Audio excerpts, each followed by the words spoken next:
Mr. Kanthan, thank you so much for willing to join me today. We're going to talk about the SCO in this episode. So first of all, we know although the SCO was established in 2001, not long ago compared to other regional organizations, it has developed into a very influential international organization today. For example, it has grown from 6 founding members to 9 member states, 3 observers, and 14 dialogue partners. And also, the total population of the SCO member states represents nearly half of the global population, and their combined territory accounts for a quarter of the world's land area. So, how do you view the history of the SCO, and also how do you assess its current status? Sure. So, as like you pointed out, SCO has a huge population, and it also has the manufacturing capabilities, a lot of natural resources, and science and technology, patents, education. So, when you combine all those, we can see that SCO has a very bright future. There's no doubt about that. Now, going back in history, it's actually fascinating that it started off as the Shanghai Five in 1996. And at that time, the 5 countries, China, Russia, and 3 more, they focused on just solving the border issues. And as you know, the border issues are one of the most complex issues for nations to resolve. But somehow, these 5 countries, they did a very good job in a very short amount of time. So then they got more confident in their own the relationship and the problem-solving capability. So they started the Shanghai Cooperation Organization in 2001, when the primary focus was terrorism. And what happened was this was done just a few months before the 9/11 attacks. So this shows that the SCO members had a very good understanding of the problems facing the world. Mm. Since then, of course, SCO has developed into a very mature and a wide range organization. And now it focuses on trade, economy, technology, culture, tourism, and so on. And Mm. it has become such a critical organization that the UN has a strategic partnership with SCO. And the UN Secretary of General, he regularly shows up for the SCO meetings. Now, looking back over the last 23 years, in my opinion, the biggest achievement of SCO was to stabilize Central Asia. If you play chess, you would know that the most strategic area is the center of the chessboard because that controls all the movements in the chessboard. It's the same in geography. So if you look at the map of SCO, what's in the center? It's Central Asia, the Stan countries like Kazakhstan, Kyrgyzstan, Turkmenistan, Tajikistan, and so on. So if they are stable and prosperous, that helps all the nations around, like Russia, China, Iran, Pakistan, India. Everybody benefits if Central Asia is stable. And I mean, in that, the SCO has done a phenomenal job.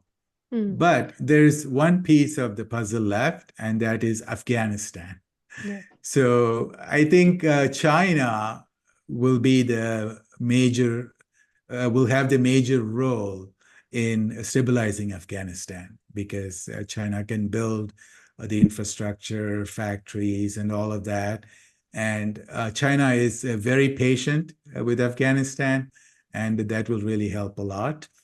There's one more, one final issue, and that's the border issues among the SCO members, right? So we talked about how Shanghai Five, they resolved the issue in 1996. So that the same kind of wisdom needs to be brought back to either solve or at least manage and stabilize the border issues between Pakistan and India, as well as China and India. Very well said. You pretty much walk us through the development history of the SCO.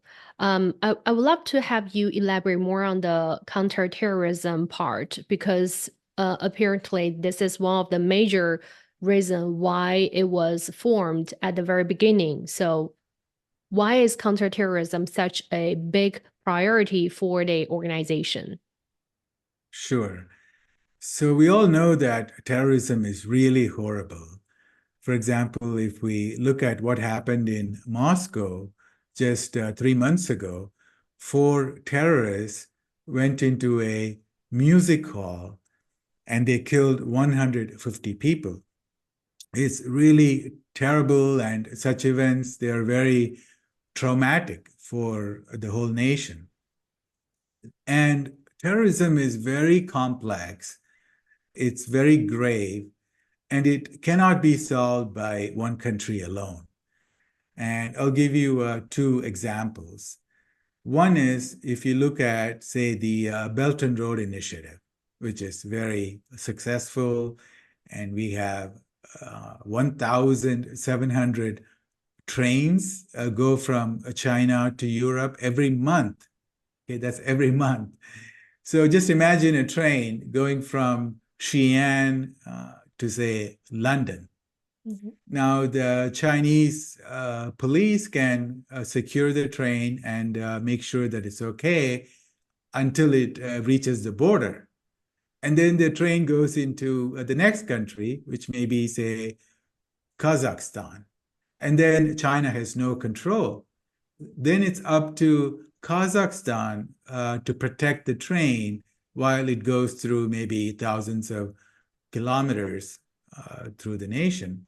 So if there is one terrorist in Kazakhstan, then that terrorist group is going to disrupt the trade between so many countries and is going to cause billions of dollars of damage.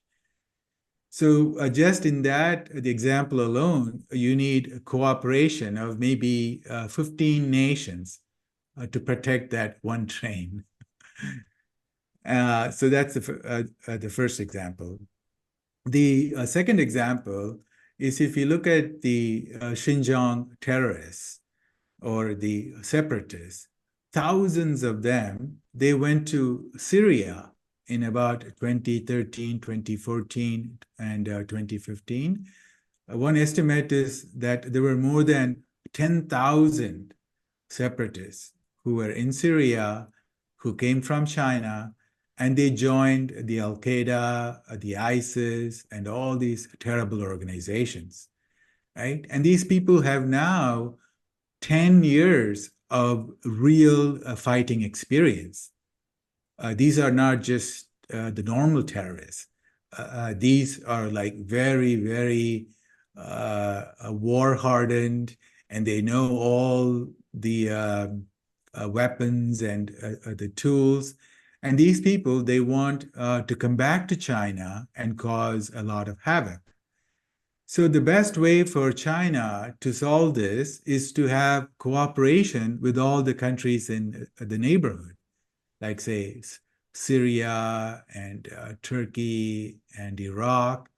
And if those countries, they help China to monitor these terrorists or to capture them, then it makes life a lot easier for China. So that's the second example. So this is why the nations, they need to cooperate with one another to monitor the flow of people, money, and weapons. But there is a catch, okay? Some countries, they actually support these terrorists for geopolitical goals. They spend billions of dollars to fund these terrorists, to train these terrorists, to give these terrorists all kinds of weapons, right? Like really dangerous weapons, like shoulder-powered missiles. And you may think, who would that be? Such a dangerous, mean country that violates all the international laws. And a lot of people would be very surprised to hear that it's actually the USA. And so, like, if we go back to the 1980s, we know that the US supported the Mujahideen in Afghanistan, right? So they fought the Soviet Union. And these were terrorists, and a lot of them were suicide bombers, they were drug dealers, they were just really bad people. But if you read the mainstream media, if you watch the Rambo movie, they're all shown as what? Freedom fighters, right? They fight the communists. They were really good religious people who fought for their land. So it's a very, the US has very powerful ways to control the narratives. And the same thing happened in Syria, right? Like there were 100,000 terrorists were flown from all over the world and they were sneaked into Syria, right? Like these are really terrible, terrible terrorists. And what were they called in the mainstream media? Moderate rebels, right? And you would have these CNN reporters. They would go to these the terrorist, the controlled areas, and they would make you feel bad for these terrorists. So that's the power of the narrative. Spin the And news. Yeah. I mean, spin the narrative of the news. Like they can actually report based on the facts, or they can report from the party that they want to support to create the narrative. Yeah. Yeah. So that's why the US also spreads a lot of lies about the genocide in Xinjiang. Why? Because if there is a genocide, if people believe that there is a genocide, then they will support these terrorists, right? They will see those terrorists as the good people fighting the genocide. So this is the problem we face now. And this is why terrorism, the counterterrorism has become very complex, and the countries need to have trusted relationships, and they need to share all the knowledge and the strategies. That's why I think SCO will be more successful in this effort. Well, some suggest that in a sense, if we look at the organization in a broader picture, they said the SCO represents the voice of the global South. I mean, even though it's not a military alliance, it represents a new type of unity and power that pursues a new global order or a multipolar international order. What's your take on that? Yeah, I believe so. And this is the model we need for the world. The world is sick of the American the hegemony. The US does not listen to anybody, you know. So, like, if you see the G7 summit, it's the US. I mean, it gives the orders. You know, the US says jump, and all the other six countries they jump. No questions asked. So the US tells the Europeans to start a war with Russia, right? It's very, very bad for the Europeans. It's very bad for Ukraine. Why would you start a war with Russia that has 6,000 nuclear weapons? did the Europeans learn anything from World War I and World War II? So this is very suicidal. But the Europeans, they just blindly follow the order, right? But if you look at the SCO, Russia and China were giving orders to anybody. So I've never seen Xi Jinping tell, hey, but Tajikistan, you are such a small country. You're going to listen to China and you're going to do what we tell you. Well, no, right? It's like a very, very different model. Whether you look at BRICS, BRI, SCO, it's all about mutual respect, common development, respect for civilizational diversity. And those things, they don't exist in the jargon of the US. Okay. So the US, they talk about diversity in like a very superficial way, right? So they will have a gay person, a black person, like maybe one the Asian person, and they will call it diversity, but they all think the same and they are all following the same. It's more symbolic than what it Exactly. really It's more means. symbolic, right? Yeah. So you see these black people in the UN, they come from the US and they support all of, the imperialism. Okay, how does that make sense? So like if you're not a white person, if you're like an African American, you should think about what the US did to the African Americans. So, that kind of the diversity makes no difference, right? But China, so it doesn't force its philosophies on others.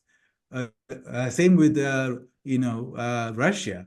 So Russia is very patient with India, because India, it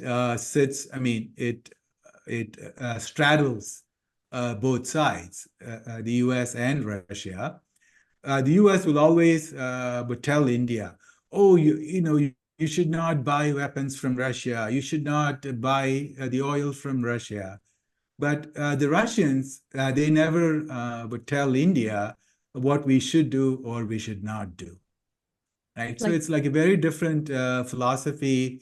And this is the sort of philosophy that develops true trust, friendship, and long term, because people do what they do because they want to do, right? And they see a win-win opportunity. Each nation has their own independent foreign policy, and each nation in the bloc treat each other equally and have candid conversation about, to discuss the conflicts or other issues through political measures, but not, it's not like one country is dominating the bloc, the SCO. There is no leader in there. Yes. Yeah. And also, I would love to have you elaborate on the Shanghai Spirit. We know this is the guidance for the SCO, and it emphasizes mutual trust, mutual benefit, equality, respect for the diversity of civilization, and pursuit of common development, as you also have touched upon briefly. So how does the uphold of the Shanghai Spirit contribute to the establishment of a multipolar, international relations? Yeah. So, this reminds me of the Bandung spirit. So in 1955, about 30 developing nations, they went to Bandung in Indonesia, and they had this like amazing vision of how the developing nations would decolonize and how they all could develop and help one another become prosperous. And it was called the Bandung Spirit at the end. So it was a beautiful spirit, but unfortunately, it was not able to be manifested, partly because of the US. So the US staged coups in Indonesia. It started the Vietnam War. So if you go back to Asia in the late 50s, 60s, and the 70s were actually terrible. There were just so many wars that were started by the U.S.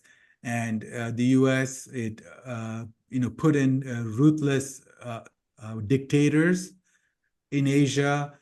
I mean, it was all in the name of fighting communism, you know. So that was really terrible. And now I see a Shanghai Spirit. It's beautiful. And this can really work. Well, of course, the US is trying to sabotage it, right? The US is trying to create a lot of problems in Asia. So they're trying to turn the Philippines and Japan and South Korea against China. And then they try to turn my country, India, against China. So this is a struggle, you know. And the Asian countries, they need to be very strong, and they need to be focused, and they should not lose the big picture. Because if you look at SCO, it's about peace and prosperity. And if you look at the West, they have the NATO, which is the death and destruction. Mm-hmm. Okay, so do you want a peace and prosperity or death and destruction? And NATO is fundamentally based on wars.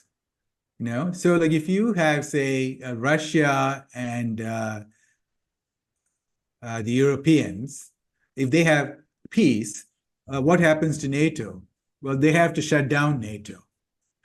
Because if there is, peace, then there is no reason for NATO. It was founded in 1949 to so-called protect the Europeans from the Soviet Union. Mm-hmm. So when the Soviet Union collapsed in 1991, people should have just dismantled NATO. But they told the Russians, okay, we're not going to dismantle, but we promise you we're not going to expand. And so they all said, Jim Baker, the Secretary of State, George Bush, the senior, German Chancellor, the British Prime Minister, they all came to Gorbachev in 1990, and they said, NATO will not move 1 inch forward. But they But they all expanded. knew they were lying. Yeah. Yeah. And they kept expanding, expanding, expanding. And they've added 16 countries since then. And what will NATO do after that? They're not going to stop with just Ukraine. They're going to move to South China Sea. They will try to open up their branch in Japan, Mm-hmm. maybe Philippines, South Korea. And so I'll be blunt with you, because a lot of people are very naive about the US. They sort of view the US as this really wonderful country that spreads freedom and democracy. No, it's about global domination. And their goal or the fantasy is to bring down Russia first, to replace Putin with like an American puppet. And then they'll go after China. And then if they get Russia and China, then they rule the world. There's nobody to challenge the American empire. I want to hear your opinions about how do you see China's role in this organization, like since its inception? China's model is based on win-win because China wants to trade They have a lot of manufacturing, and they want to sell products. So if you want to sell products, you need the infrastructure. You need to have seaports, you need to have railways, and you need peaceful nations, right? Because China's trains, they have to go through so many countries, and China wants those countries to be peaceful, and China wants those countries to be prosperous, so they will buy the Chinese goods. So it's very win-win. China does not want wars, right? So it is the opposite model of the US. If you look at all the wars happening around the world, okay, so there's always one country that's in the center. That's the US. Whether it's war in Ukraine, war in South China Sea, war in the Middle East, the coups in Latin America, you will always find a link to the US. And because their model is for the US to stay number one, all the rest must suffer, right? So it's a very demented model of living. They survive by having Russia fight with Europe. They get to stay number one by disrupting Eurasia. They get to stay number one by having Japan fight China, Philippines fight China. They don't believe in the common development. They cannot be number one if the rest of the world is peaceful. And it's the opposite model for China. China wants everyone to be successful because China believes in itself.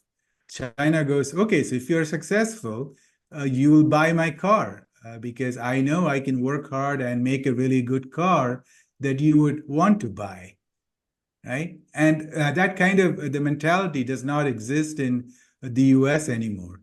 The US is now scared of Chinese cars, so they put 100% tariff. The US is scared of Chinese semiconductors. The US is scared of Huawei. So they have placed 1,000 Chinese firms in sanctions, okay? Because they don't believe in the competition. They talk about free trade, capitalism. No, that works only when the US is winning. The moment you start to win, they change the philosophy. Then it's all about sanctions, sanctions. And then they start war. They start doing the color revolutions in Hong Kong.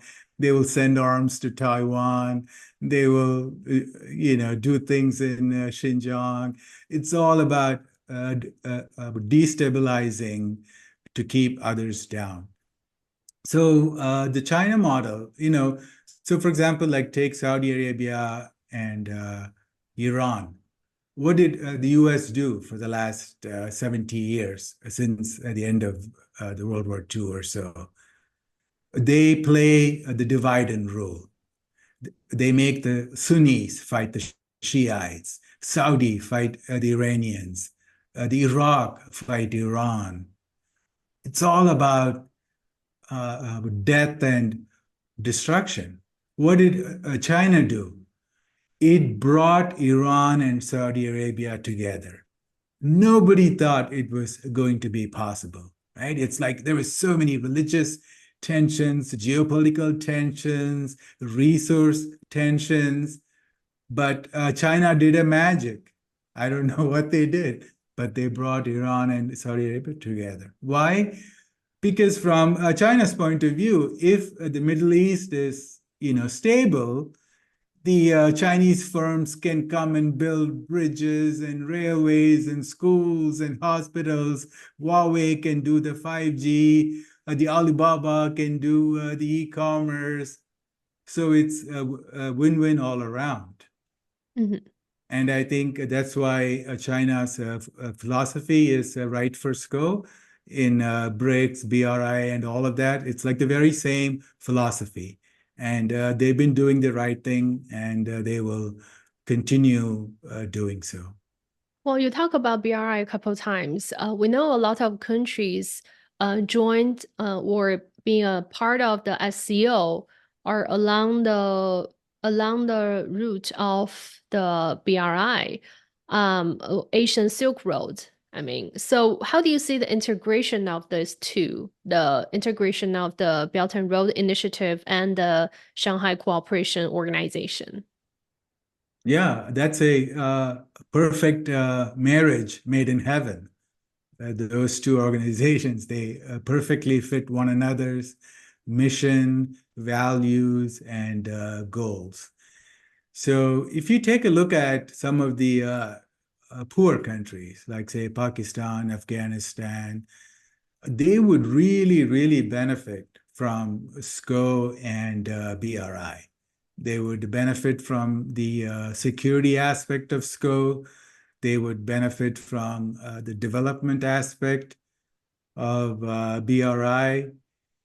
So, I mean, in a logical world, in a rational world, this would be the standard development model for the global South. There should be no question. But because of, like if you look at, during the Trump years, Pompeo, the CIA director and the state secretary of state, he went all around the world telling people not to join Belt and Road Initiative. Okay, I mean, who would do that? It's like it's just a mentally deranged thing to do.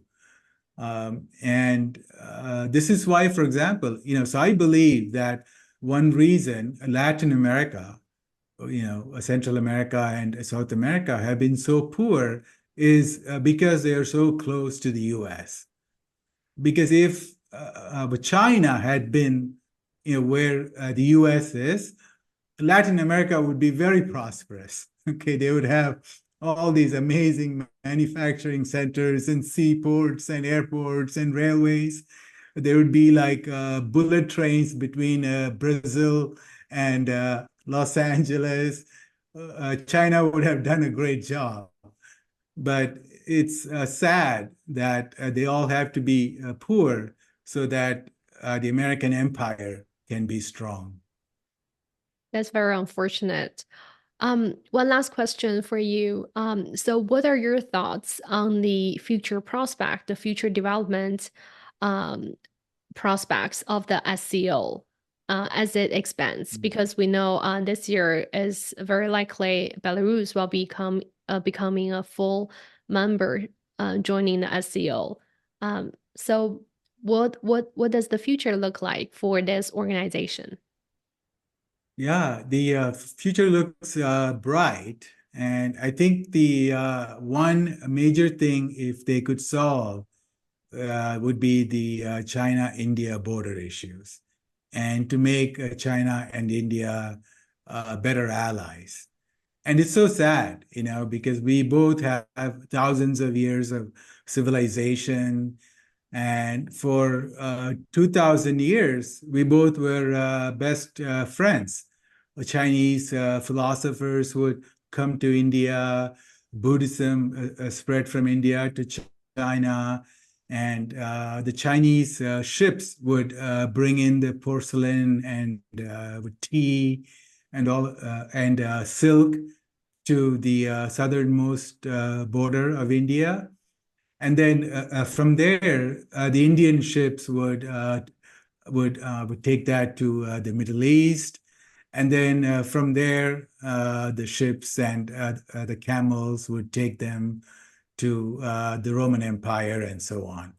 So the Italians, they never met a Chinese person, but they used all the Chinese goods. So they used to have the Chinese porcelain, Chinese tea, Chinese silk, but they never met a Chinese person because of this, the handover, So we all work together, India, China, everybody worked together. And it's so sad for me because, whenever I meet a a Chinese person, I feel that we have a lot in common. We share the same values about families, education, and all those basic things that bind us together. And I don't understand the fascination with the US. So, from the SCO point of view, if China and India can have better relations, then we have 3 billion smart and the hardworking people. Wow, there will be no limit for SCO and for Asia. Thank you so much, Mr. Kanthan, today for your insightful opinions. It's a pleasure having you joining me. Thank you so much, Yavan.